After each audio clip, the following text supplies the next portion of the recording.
आज के इस वीडियो में देखिए उष्मा क्षेपी अभिक्रिया किसे कहते हैं और उष्मा शोषी अभिक्रिया किसे कहते हैं। और ये प्रश्न आपका बहुत ही महत्वपूर्ण प्रश्न है और ये बोर्ड परीक्षा की दृष्टि से लगातार पूछा भी जाता है।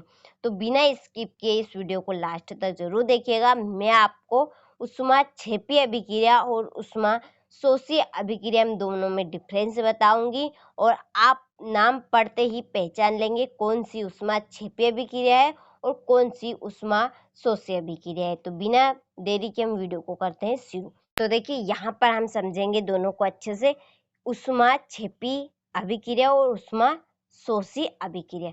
तो देखिए उष्मा क्षेपी का अर्थ होता है इसमें उष्मा का उत्सर्जन होगा। उत्सर्जन यानी कि कहे कि इसमें बाहर निकलेगी, इसमें उष्मा बाहर निकलना, उष्मा का बाहर निकलना। और उष्मा शोषी का अर्थ होता है इसमें उष्मा का अवशोषण होता है। अवशोषण यानी कि कहे हम इसमें उष्मा ग्रहण की जाएगी या कहे कि इसमें उष्मा समाहित होगी,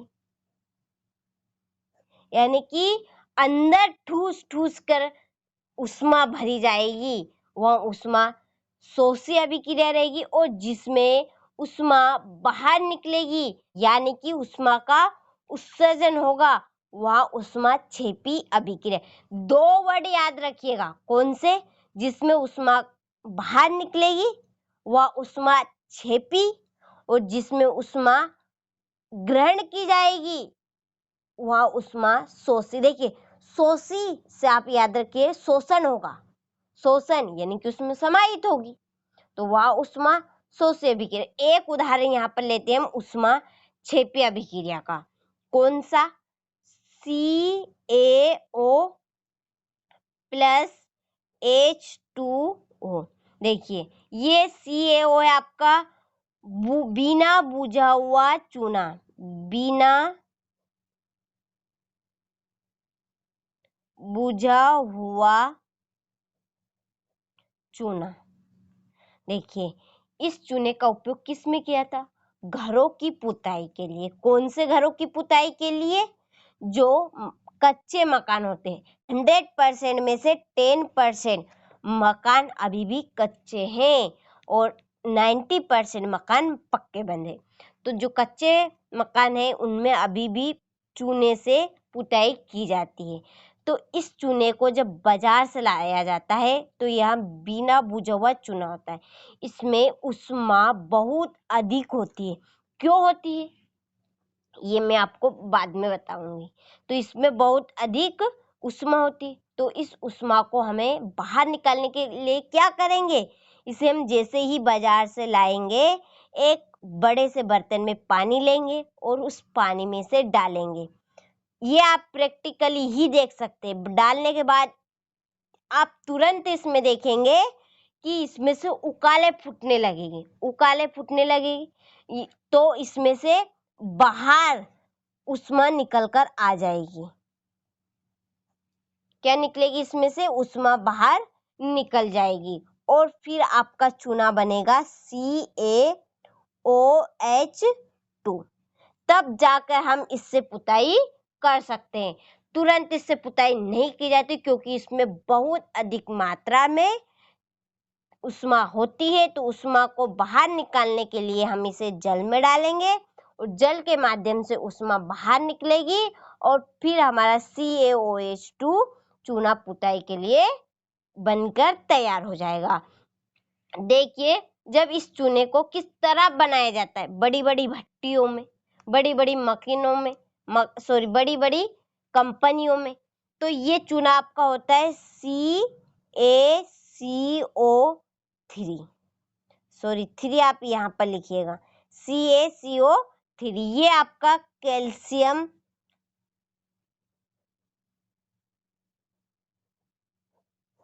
कैल्शियम कार्बोनेट, कैल्शियम कार्बोनेट वाला, इसमें बहुत अधिक उष्मा दी जाती है। देखिए जैसे कि हम बाजार से, तो ये तुरंत थोड़ी नहीं बन, तो इसे बनाने के लिए पहले कौन सा चूना होता है, कैल्शियम कार्बोनेट वाला एक पत्थर होता है। इसे बहुत अधिक ऊष्मा दी जाती है। ऊष्मा देने यानी कि इसमें ऊष्मा समाहित की जाएगी, इसमें अवशोषण होगा। तो अवशोषण हुआ तो ये आपका CaO कैल्शियम ऑक्साइड बना, कैल्शियम ऑक्साइड। और इसमें से CO2 यानी कि कहे हम कार्बन डाइऑक्साइड गैस प्राप्त हुई हमें इस चूने से। दो फायदे हैं, पहला तो चूना बना और इससे हमें कार्बन डाइऑक्साइड गैस प्राप्त हुई। तो ये तो उष्मा क्षेपी अभिक्रिया का उदाहरण है और ये उष्मा शोषी अभिक्रिया का उदाहरण। इसमें एक उदाहरण आप ले लीजिए, बर्फ का पिघलना।